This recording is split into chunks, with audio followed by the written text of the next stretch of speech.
Tucked away between 31st and 34th Streets and 7th and 9th Avenues in Manhattan lies one of the busiest transit hubs in the country. And no, you can't see it from above ground. New York Penn Station is the primary intercity rail terminal serving New York City, connecting it with the rest of the Northeast. It's the busiest rail terminal in the Western Hemisphere, serving more than 600,000 passengers every single weekday. Penn Station is located on a singular block in Manhattan, between 31st and 34th Streets and 7th and 9th Avenues.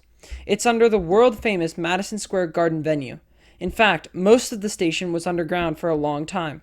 The station finally saw light when the new Moynihan Train Hall was opened in the adjacent James A. Farley Post Office Building, a landmark project in the modernization of Penn Station. The station serves three different services across 21 tracks: New Jersey Transit, which travels west into New Jersey; Long Island Railroad, which provides service to Long Island; and Amtrak, which provides intercity service to locations like Boston, Washington, D.C., Chicago, Virginia, and many other places across the country. But Penn Station wasn't always like this. Eons ago, in 1910, Penn Station was a grand, marvelous structure, more majestic than Grand Central. It was tall, it had lots of windows, and it was one of the greatest pieces of architecture in the city. The station was built as a terminal for the Pennsylvania Railroad, hence the name Penn Station, short for Pennsylvania Station. It allowed the trains to move their terminus from Exchange Place in Jersey City to Manhattan, using newly bored tunnels under the Hudson River known as the North River Tunnels, still in use today by New Jersey Transit and Amtrak. Alongside these were the matching East River tunnels, bored under the East River to connect the terminal with the Pennsylvania Railroad-owned Long Island Railroad and with Sunnyside Yard in Queens. Construction was completed for both tunnels on March 18, 1908, before the original New York-Pennsylvania station was opened on September 8, 1910. The original station was designed by McKim, Meade, and White, covering the two blocks between 31st and 33rd Street and 7th and 8th Avenues. The exterior was marked by colonnades of Roman columns based on a Greek style. The build was the largest indoor space in the city at the time and contained the same 21 tracks that are in operation today. Penn Station was the first station to separate arriving and departing passengers on two different concourses. After its opening, the station could handle 144 trains per hour, which meant a scheduled 1,000 trains every weekday, 600 from the east on the LIRR and 400 from the west on the Pennsylvania Railroad. By 1917, the first movement north was made as the Hell Gate Bridge was opened, allowing trains to run to New Haven, Westchester County, and Connecticut. The fact that the Pennsylvania Railroad had a terminus inside of the city was a huge bonus for the service. Other services like the Central Railroad of New Jersey, the Erie, Lackawanna, and Baltimore and Ohio railroads all terminated in New Jersey, forcing their commuters to take different forms of transport across the river. The PRR was one of the only railroads that had a direct inroad to Manhattan through Penn Station.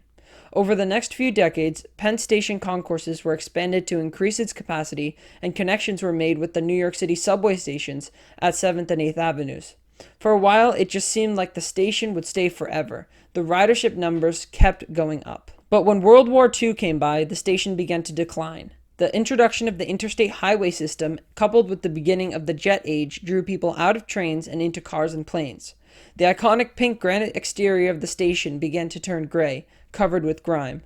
The PRR handed the rights of Penn Station to real estate developer William Zeckendorf, who suggested that a World Trade Center could replace Penn Station.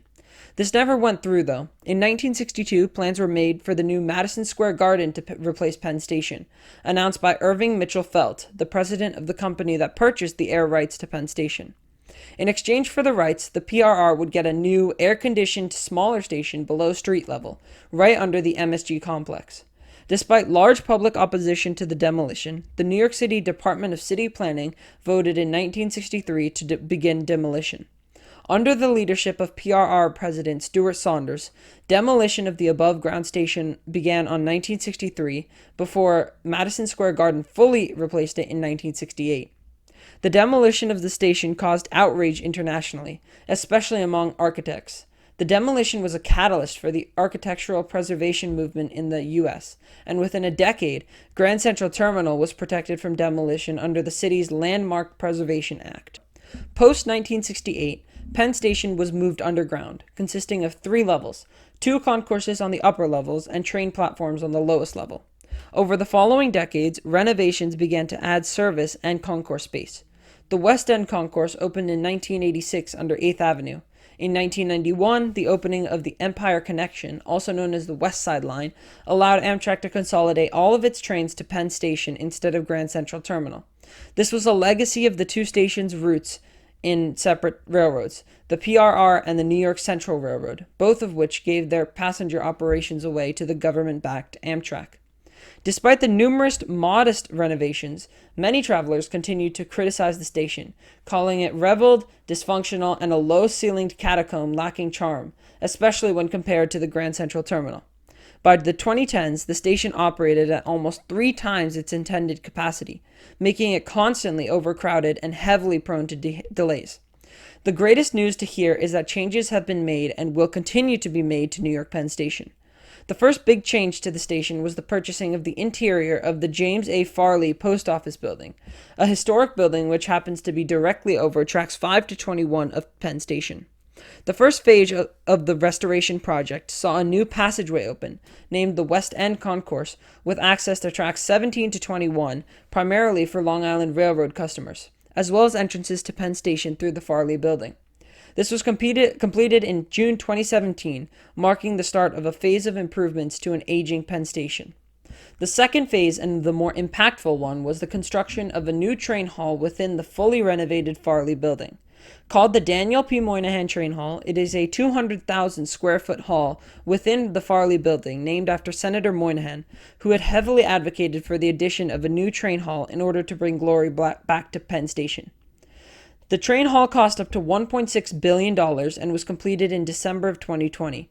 The train hall, besides improving the general feeling around the Penn Station and finally bringing light to the complex, also received numerous engineering awards for its design and impact on the city's transportation needs. Future projects also aim to relieve the stress on Penn Station through expansion and construction. The largest of these would be the Gateway program, which includes the construction of 2 new tunnels under the Hudson River to alleviate the stress on the current North River tunnels, as well as 7 additional tracks and 4 additional platforms that will be attached to the south side of Penn Station. Although the Trump administration blocked consideration of the project for funding, current President Biden and his administration have unblocked the project, sorted funding, and expect construction of the tunnels to begin sometime this year. So there it is, the history of one of the most hated transit hubs in the country. New York Penn Station was an incredible, majestic terminal which was struck down for profit. It was forced underground, limited to ceilings of just 8 to 10 feet. The best news that we can hear is that work is being done to bring the station above ground again. Many concepts have been released by different architectural firms and from governments themselves that would see a portion of Penn Station go above ground. Truthfully, we've already seen a big part of this through Moynihan Train Hall. In my opinion, that train hall is a huge statement from the government on Penn Station.